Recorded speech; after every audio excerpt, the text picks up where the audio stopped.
Hey, welcome friends. This is Kalam again here. In this tutorial, I'm going to show you how you can download any design from Canva as a PDF file. So after watching this video, you are able to download any photo, anything, any design as a PDF file. So first of all, I select any design from here.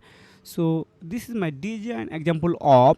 So I want to download this design as a PDF file. Just go to share option, then scroll down, then again click on download it, then select this file as a PDF.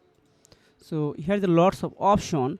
You can download as jpg, png, pdf standard or anything here. So I download pdf standard. Just click on download. You are able to download any single page, double page, and any 15 page, 20 page, and anything here.